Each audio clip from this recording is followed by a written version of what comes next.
নমস্কার বন্ধুরা, এটি আমার দ্বিতীয় ভিডিও।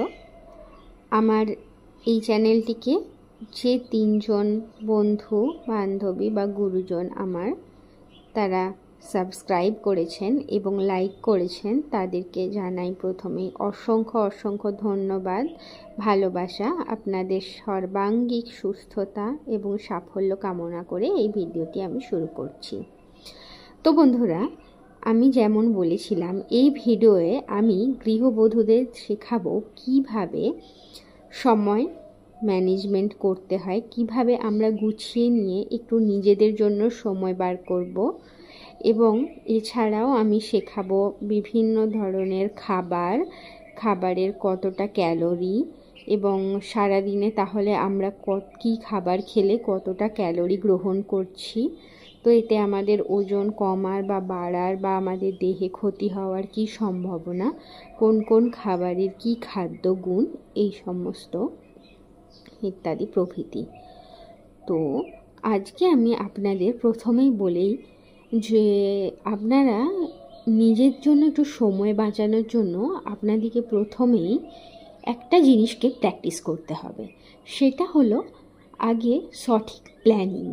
আমরা যদি মনে মনে বা আগের দিনে একটু খাতায় লিখে বা মনে বা আমাদের ফোনের নোটসে, যে যেমন টেকস্যাভি, যেমন যার কাছে যেটা সুবিধা, সেইভাবে আমরা যদি নিজেদের একটা কি কাজ করব আগামীতে সেটা লিস্ট করে রাখি এবং তার জন্য যদি একটা টাইম বেঁধে রেখে শুরু করি, তাহলে কিন্তু আমরা আমাদের কাজের থেকে 1 থেকে 2 ঘন্টা অবশ্যই বাঁচিয়ে ফেলব।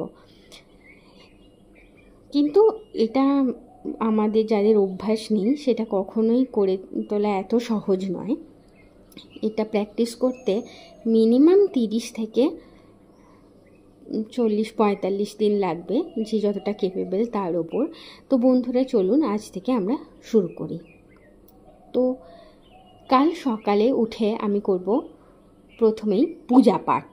কেন পূজা পাঠ করব? কারণ ঘুম থেকে উঠে পূজা পাঠ করার জন্য আমাদের শুদ্ধির দরকার হয়।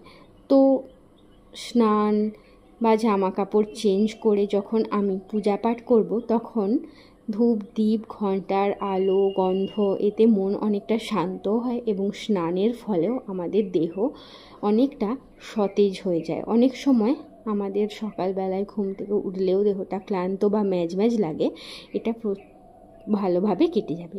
এরপর আমি সমস্ত রান্নার জোগাড় করে নেব। অবশ্যই এটা আমার